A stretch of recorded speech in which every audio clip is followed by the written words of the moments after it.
Hello, so in the engine refresh video you may have seen that I broke a vacuum pipe just off the vacuum chambers underneath the inlet manifold, which are these two boxes underneath. So it's been about 2-3 weeks and I ordered the parts from Japan and they've finally turned up. So there's less bubble wrap in here because I've already opened it up. But I've got first vacuum chamber, second chamber. Probably wasn't needed, but I thought might as well get it. That's the one-way check valve that I broke off on the green side, and then the little elbow hose which goes off the check valve and then to this take off on the inlet manifold. So today's job is to take off the manifold again, and I'll get it on the workbench and I'll do these inside. Again, typical British weather, not looking too great, so it's going to be very on and off as always. So yeah, let's make a start.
And there we have it. So the inlet manifold is now off. So I'm just going to cover the ports with some tissue just to stop any debris or crap getting in. And then let's take this to the workbench and start over the swap over process. Right, so the inlet manifold is now off on the workbench. As you can see, the rain came down quite heavy just as I was then tidying up. That's weird. That was a weird hail rain. I mean, it's the end of April, so it's a bit weird. But anyway, so going to lift this back off, lay down a towel just so I don't scratch it, and then I can remove the chambers and start swapping them over. So with the inlet manifold flipped on its back, you can see where the issue I had. So after I'd fitted this. I can't remember if I mentioned it in the last video, but there was a loud sort of suction noise, kind of like an air leak really, and this had obviously snapped off. The glue had failed, and I don't think this one-way valve was actually flowing correctly, because the factory VRIS, which is the magic that makes the second butterfly open and there's increased airflow, that doesn't work. So I'm guessing it was probably this and this. So I still have the broken check valve on the workbench. So let's replace those, and fingers crossed they'll all be back to running to 100%. I didn't film this bit because it's not that interesting, in all honesty. It's just removing the chambers and the hose and just reassembling really. So kind of wish I bought this little insulator, a new one of those, but it is what it is. I'm glad I did buy a second chamber, because when I pulled the vacuum hose off that barb, that ended up breaking as well, being brittle.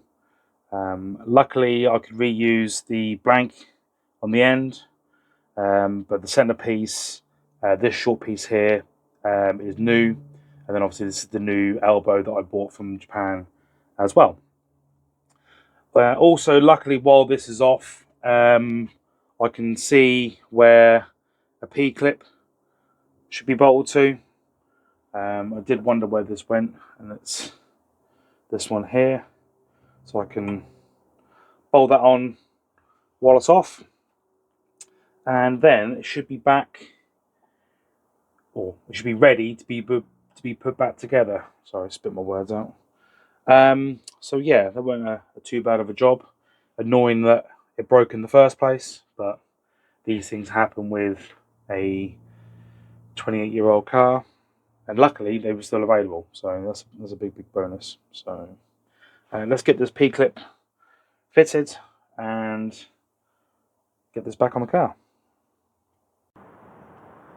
And there we have it, all back together.